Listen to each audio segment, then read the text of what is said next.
It's a great strategy to say, I'm not gonna get involved, I'm gonna stay out of it. But what if the fight comes to you? Where's your line in the sand when it's time to get violent and protect yourself? Welcome to First Person Defender, where regular people come face to face with unknown attackers and fight their way out. Today, our good gal is Zoe, a young woman who's been carrying since she turned 21. She's been a victim of crime. She has had to pull her gun in self-defense. She's willing to get aggressive. Let's see what happens. Chris, the Umarex guns are loaded up. What do we have for Zoe?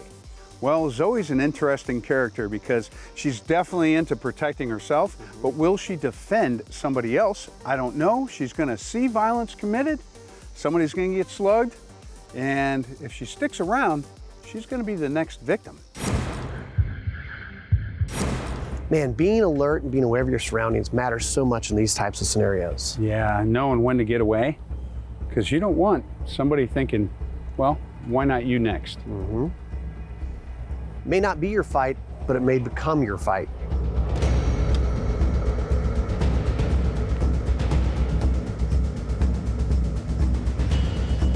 It's just a normal day. Busy parking lot, lots of people, lots of things going on.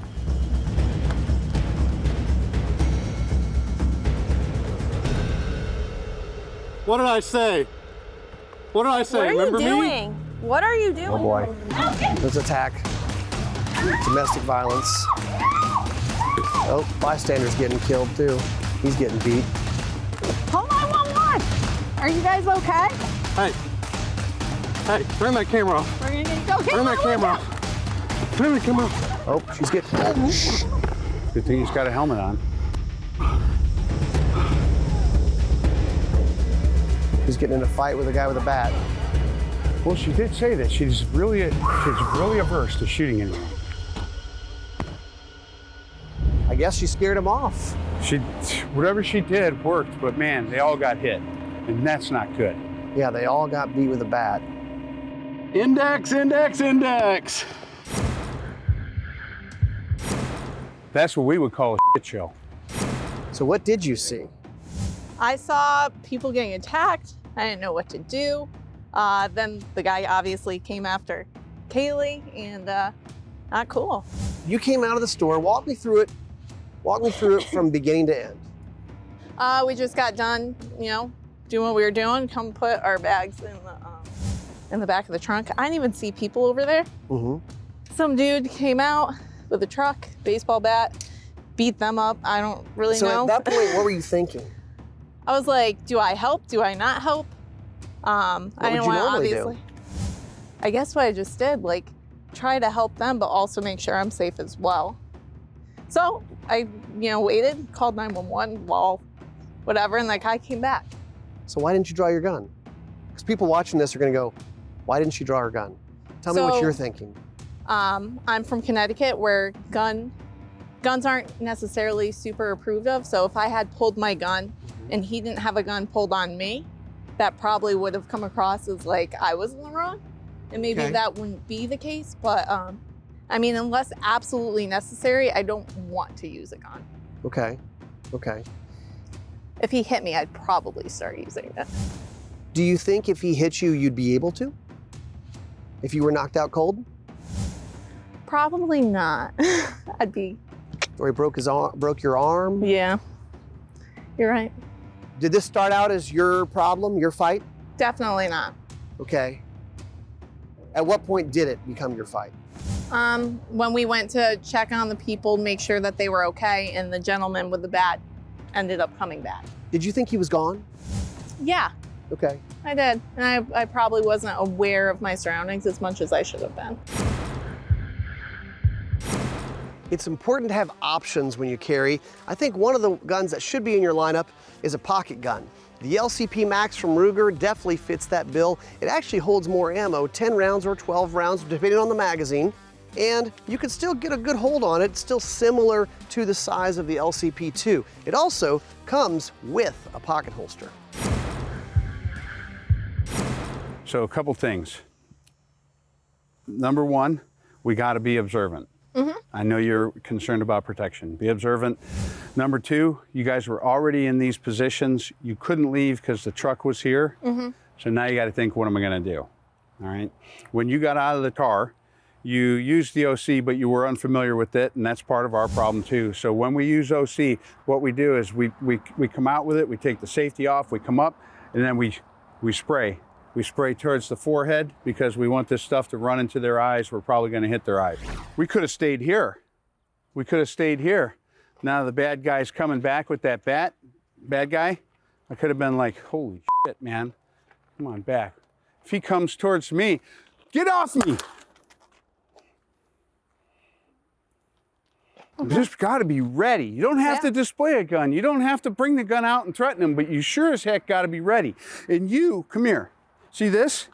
This is sand. This is when stuff gets serious. That's the line in the sand. Okay. You have to find a line in the sand because you're going to carry a gun every day to protect who? Myself.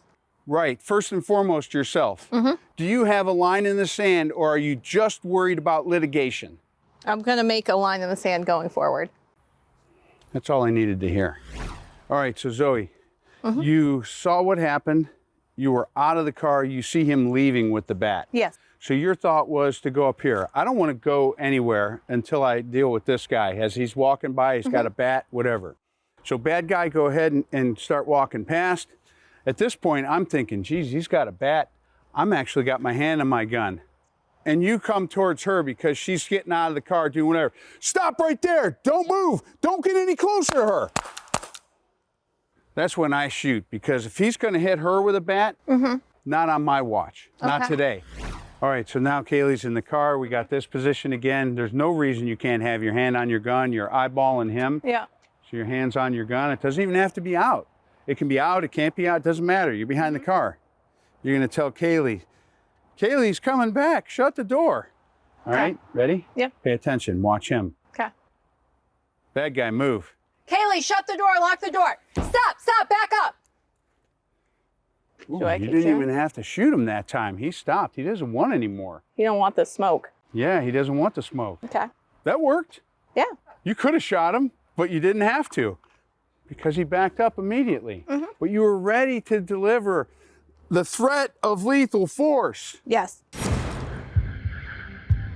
It's a really good idea to have self-defense coverage like CCW Safe, trusted for years by hundreds of thousands of people. Things that you need to know about their coverage: all criminal and civil defense costs are covered up front. Also, you get multi-state coverage and a deep legal expertise team that you can depend on.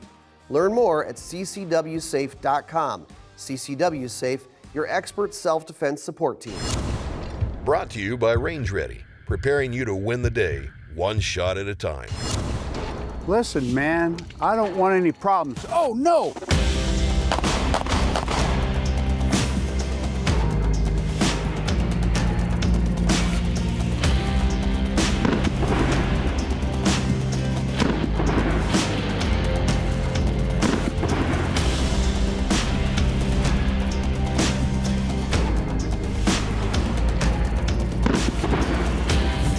Let's talk about movement. Movement on the retreat specifically. If this guy has a knife or a baseball bat, I'm not Flash Gordon. I just can't jump out of his way. So I want to create distance, and that gives me time to draw my pistol as well. The most important thing is that I stabilize the gun. I keep sights on target. I make the sights the mission. My body will comply. It's not easy, but shooting a target of that size gets a little bit easier, especially if he's coming straight at me. In a perfect world, I'd like to stand flat-footed and fight, because then I'm my most accurate and my movements are solid. But based on the threat, whether it's a gun, a bat, or a knife, I'm gonna have to do something. Whether I move at an oblique angle, I take a giant step off the attack line, or I simply retreat as this guy starts taking steps toward me. So if you get an opportunity to get out the range and practice movements, remember that the most important thing is keeping sights on target. When that's your mission, the body will comply. So as a concealed carrier, you may at some time have to draw a weapon. Heaven forbid you ever have to use that weapon. But one of the biggest things we tell people is if you draw a weapon, make sure that you call the police. If it's important enough for you to draw a gun or a weapon on someone, even if they leave, make sure that you call the police, because we all know they're probably going to go call the police, and we don't want you to end up being a suspect. First Person Defender, brought to you by Ruger, T4E, and CCW Safe. All right, Ryan. Yep. This is going to be a little bit different. A little bit different. I think what I'm expecting to see, Zoe's mindset has changed. Oh, you could tell. You could totally tell. Here we go. Coming out just like last time. It feels the same. Ooh, this is perfect selfie lighting. I told you, bitch, I'd be back. Oh, get over here, get over here. Oh, she's drawing her gun. She's drawing her gun. She's shooting. She hit him. Wow. She's putting her gun away. You shoot me for. Oh, Get down now. You. Get down. You. You're next. Get down. Oh, wow. That was probably a good hit. Boy, she stayed on it. Call 911. Bad guy's down, he's writhing. She did not put good hits on him because No, he that's would why not. he kept coming back. Yes. Index, index, index. That was a whole lot better, but she did not get good hits on the bad guy. That's why he kept coming back. All right, Zoe, walk me through this scenario. Tell me what happened. So we were exiting the building. We walked out. We're putting our bags in the trunk of the car, and there was a gentleman that came up, and he started just beating up this poor girl. There was, a truck that was driving by. I don't know really what was going on. Didn't know if that they were a part of it, but I do know that we just had to kind of get out of the way, make sure that he wasn't coming closer. He obviously still did. And, I told him, don't come any closer. Don't come near us. And he continued and continued. And I had to use my weapon and shoot him. If you have your gun pointed at somebody and you're yelling at them to not come closer, and they do, Yeah, it's time to shoot. what do you think? I think that it's definitely time to shoot them. And if they continue on, they have obviously very bad intentions, and I'm not going to let that happen where myself or my friend is going to get hurt. Why do you think he kept coming after you shot? Because he's crazy? I don't know. Our bad guys will keep coming until you get good hits. So you hit him in the arm. Okay. He was hit and hurt, but angry. He Okay, wasn't down. yeah. Okay. How do you feel right now? Okay. Okay. Yeah, I mean, it definitely could have been a really scary situation, and I think I kind of had it a little bit more under control, but How does this one compare to the first one for you? I think that I felt more control under the situation. I kind of had a better understanding of what to do. Maybe I wasn't 100% on what I was supposed to do, but I think I handled it a little bit better. In the training, Chris talked to you about creating a line in the sand. Yes. And it felt like you decided to draw your gun and you gave him some verbal commands. Where was that line in sand for you? When did you feel like you needed to shoot? Once he started coming towards the car, closer to us, so probably, I don't know, maybe 10 feet away, and he just kept coming, and then when he came around the car, definitely, he passed that line. And it's kind of one of those things, right?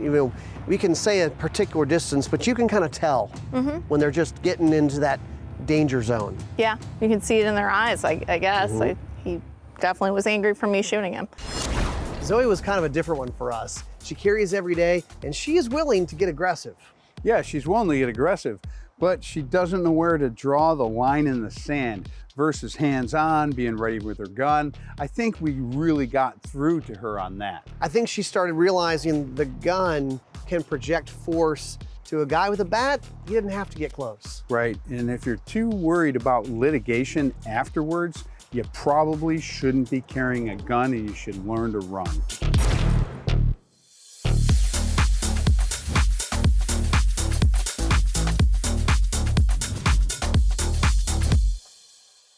To see all of Gun Talk's content, go to guntalk.com, guntalktv.com, or sign up for the Gun Talk newsletter.